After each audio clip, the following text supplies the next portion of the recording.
दीवाना हो दीवानगी भूला गईला तू। दीवाना हो दीवानगी भूला गईला तू। तन्हाई मार डाली रुसवाही मार डाली, सुनो ना ये दीवाना जुदाई मार डाली। खूना बह के आंसू हमके रुला गईला तू। दीवाना हो दीवानगी भूला गईला तू।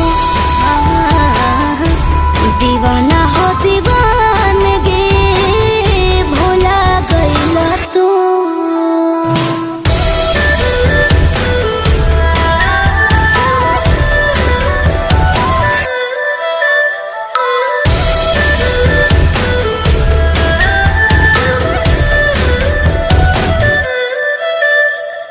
मन के सुकून न मिलल, मुरझा गइल फूल खिलल। तिले तिले दिलवा डहकता, बेदर्दी नाही पघिलल। संगे में हमरा चले परछाई मार डाली, जिंदगी में जवन बीतल सच्चाई मार डाली। मौत वाला रहिया हमें सुलह गइला तू। दीवाना हो दीवानगी भूला गइला तू। दीवाना हो दीवानगी भूला गइला तू।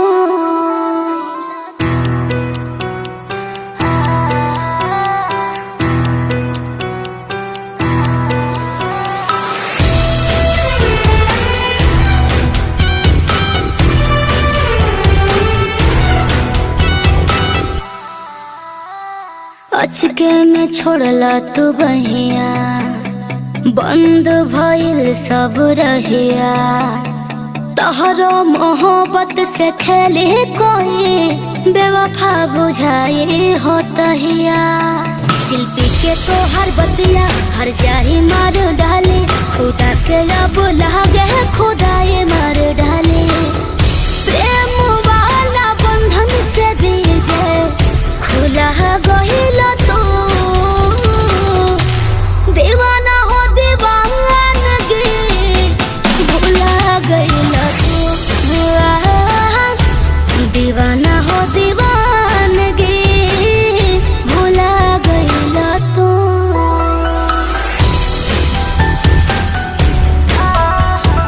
पूरा जिला जवार में केहू के हिम्मत नहीं कि महेंद्र पांडे के घर पे बुरा न जता लगे। असल तो हिम्मत कैसे भेज दे कि हमार बेटी पे बुरा नजर डले।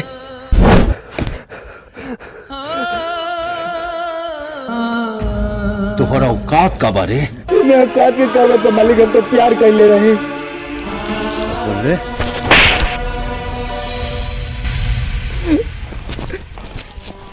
प्यार करे खातिर परिवार के बीच जिंदा होल जरूरी बा। ते सोच ले कि तोरा प्यार चाहिए कि परिवार? हमको परिवार चाहिए बने, परिवार चाहिए।